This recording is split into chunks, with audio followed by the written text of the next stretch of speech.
میں نے بہت غور کیا کہ اس وقت سب سے بڑا پرابلم امت مسلمہ کا کیا ہے، اور غور کرنے کے بعد جس نتیجے پر پہنچا ہوں وہ نتیجہ یہ ہے کہ اس وقت پوری توانائی اس بات پر خرچ کرنی چاہیے میری سوچ کے مطابق کہ مسلمان جیے بھی تو ایمان پر اور مرے بھی تو ایمان پر۔ اگر ہم نے اپنی قوم کو ایمان کی اہمیت نہیں بتائی اور ایمان کے سلسلے میں اپنی قوم کی رہنمائی نہیں کی تو میرے پیارے آقا صلی اللہ تعالی علیہ وسلم کے پیارے دیوانوں، اللہ خیر فرمائے، نہ جانے یہ قوم کس دلدل میں جا کر کے گرے، کچھ کہا نہیں جا سکتا۔ حالات ایسے بن چکے ہیں کہ اب تو لوگ کمپرومائز کرنے لگ گئے، ایمان جا رہا ہے پھر بھی کمپرومائز، اور ایسے کلمات اب مسلمان اپنی زبان سے نکالنے لگ گئے کہ جن کلمات کو نکالنے کے لیے پہلے روح کانپتی تھی، لیکن اب مسلمان بے دھڑک یہ کہتا ہوا نظر آتا ہے۔ ایسی سچویشن میں ہم اگر قرآن کی رہنمائی حاصل کریں اور رسول رحمت صلی اللہ علیہ وسلم کی رہنمائی کو حاصل کریں تو بہت ساری چیزیں ہمیں سمجھ میں آتی ہیں۔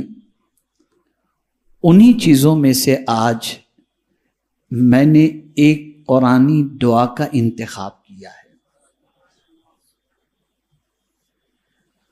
جس دعا کے اندر اسی چیز کی طرف اللہ عز و جل کی بارگاہ میں مدد مانگی جا رہی ہے، التجا کی جا رہی ہے۔ آج ہمارے پاس ہدایت کی دولت موجود ہے، الحمدللہ آج ہمارے پاس ایمان کی دولت موجود ہے، لیکن کبھی بھی کسی بندے کو اس اعتبار سے مطمئن ہو کر بیٹھنے کی اجازت نہیں ہے کہ وہ ایمان ہی پر مرے گا۔ اسے ہمیشہ ڈرتے رہنا چاہیے کہ کبھی کہیں ایسا معاملہ نہ ہو جائے کہ ہمارے ہاتھوں سے ایمان کا دامن نکل جائے۔ اور یہ فکر، یہ ڈر ان لوگوں کو بھی تھا جن لوگوں کے جنتی ہونے کی بشارت مدینے کے تاجدار نے عطا فرمائی تھی۔ اس ڈر سے وہ لوگ بھی کانپتے تھے کہ کہیں ایسا نہ ہو کہ آخری وقت میں ہمارے لیے کوئی مسئلہ پیدا ہو جائے۔ لیکن آج چند عبادات اور چند رسومات کے عادی بننے کے بعد امت مسلمہ اس حد تک غافل ہو چکی ہے کہ اسے اس چیز کی فکر قطعی طور پر نظر نہیں آتی کہ اس کے ہاتھوں سے کہیں دامن اسلام چھوٹ نہ جائے، بلکہ کثرت گناہ، کثرت حرام کے ارتکاب کی بنیاد پر ڈر لگنے لگتا ہے کہ کہیں خاتمہ خراب نہ ہو جائے۔ اب آئیے میں اس دعا کی طرف آپ کی توجہ کو مبذول کراؤں جو دعا خود حضور مانگا کرتے تھے، جو دعا صحابہ مانگا کرتے تھے۔ اور اس دعا کو سمجھنے کے لیے اس دعا کے معنی کو سمجھیے، مطلب کو سمجھیے۔ اور یہ دعا کسی ولی کی طرف سے کی ہوئی نہیں ہے، بلکہ یہ دعا اللہ عز و جل کی کتاب قرآن مقدس میں موجود یہ دعا ہے۔ جس دعا کو اللہ نے اپنی کتاب میں جگہ دی ہو، اس دعا کا مقام کتنا عرف و اعلیٰ ہو۔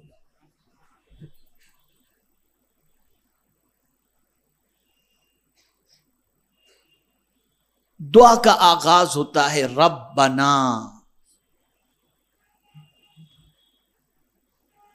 اے ہمارے رب۔ ہم تو رب کے معنی بھی نہیں جانتے۔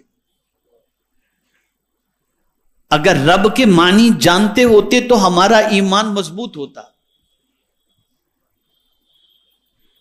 ہم سب کو جانتے ہیں، رب کو نہیں جانتے. سب کے بارے میں واقفیت رکھتے ہیں، رب کے بارے میں واقفیت نہیں رکھتے. رب کے معنی کیا ہوتا ہے؟ پالنے والا. کیا ہوتا ہے؟ پالنے والا بھی ہوتا ہے، مالک بھی ہوتا ہے رب کا معنی. دنیا کا ہر پالنے والا پالتا ہے.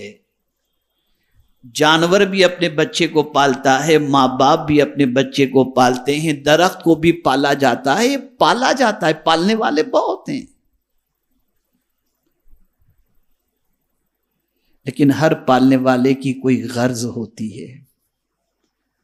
ماں باپ اولاد کو اس لیے پالتے ہیں کہ بڑھاپے میں سہارا بنے گا. اے میرے رب تیری عظمتوں پر قربان کہ تو ہمیں ایسا پالتا ہے کہ تیری ہم سے کوئی غرض ہے ہی نہیں، ہے تو بس اتنی کہ ہم تیری عبادت کریں. اور کس طرح سے پالتا ہے؟ جہاں جس کی جو ضرورت ہے اس ضرورت کو پوری کر کے پالتا ہے. اس کے پالنے کا انداز بڑا نرالا ہے، اس کی شان بڑی عرف و اعلیٰ ہے. اور جب کوئی بندہ ربنا کہتا ہے تو اللہ کی رحمت کو پیار آ جاتا ہے کہ میرا بندہ جانتا ہے کہ میں ہی اس کو پال رہا ہوں. یہ جانتا ہے کہ میرے علاوہ کوئی اس کا پالنے والا نہیں. اس لیے قرآن شریف کے اندر جتنی بھی دعائیں آپ کو ملیں گی، ان ساری دعاؤں کے اندر جس لفظ سے اللہ کو یاد کیا گیا ہے وہ ہے ربنا یا رب اغفر لی. اس طریقے سے لفظ رب ہی کا استعمال ہوا ہے. ہم اپنی زبان سے تو دعا کر لیتے ہیں، لیکن قرآنی دعاؤں سے عدم واقفیت کی بنیاد پر ہم وہ دعائیں نہیں مانگتے جو منصوص ہیں، قرآن شریف سے ثابت ہیں، احادیث سے ثابت ہیں. تو یہاں پر دعا موجود ہے جس میں دعا کرنے والے نے دعا کی ربنا، اور یہ دعا حضور صلی اللہ علیہ وسلم نے بھی کی ہے. کیا دعا؟ کیا مانگا اپنے رب سے؟ تو مانگا یہ ربنا لا تزغ قلوبنا، اے ہمارے رب دل ٹیڑے نہ کر. یہ دل جو ہے نا، دل ٹیڑے نہ کر بعد اس کے کہ تو نے ہمیں ہدایت دی. اے اللہ تو نے جو ہمیں ہدایت عطا فرما دی نا، اب اس ہدایت کے بعد ہمارے دل کو ٹیڑھا نہ کرنا. یہاں زیغ سے مراد مفسرین گمراہ بھی لیتے ہیں کہ اے اللہ جب تو نے ہمیں ہدایت کی دولت عطا فرما دی تو ہمیں اب تو گمراہ نہ کرنا. ہدایت کے بعد گمراہی سے بچنے کی دعا اللہ کی بارگاہ میں کی جا رہی ہے. اب یہاں آپ توجہ سے سماعت فرمائیں. انسان کا دل اللہ کی 2 انگلیوں میں یا چٹکیوں میں ہے. وہ جب چاہتا ہے پھیرتا رہتا ہے. قلب کو قلب اسی لیے کہتے ہیں کہ وہ اس ایک حالت میں نہیں رہتا، اس کی حالت بدلتی رہتی ہے.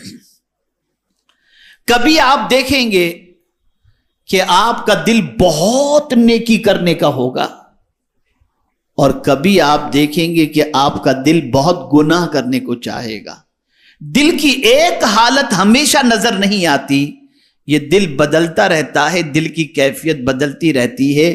میرے پیارے آقا صلی اللہ تعالی علیہ وسلم کے پیارے دیوانوں، آپ دیکھیں، اسی لیے فرمایا گیا کہ جب کبھی تمہارے دل میں نیکی کا ارادہ ہو فوراً نیکی کر ڈالو، پتہ نہیں بعد میں تمہارا دل نیکی کا ہو یا نہ ہو. اسی لیے حضور صلی اللہ علیہ وسلم نے فرمایا بادروا بالاعمال الصالحہ، نیکی کرنے میں جلدی کرو،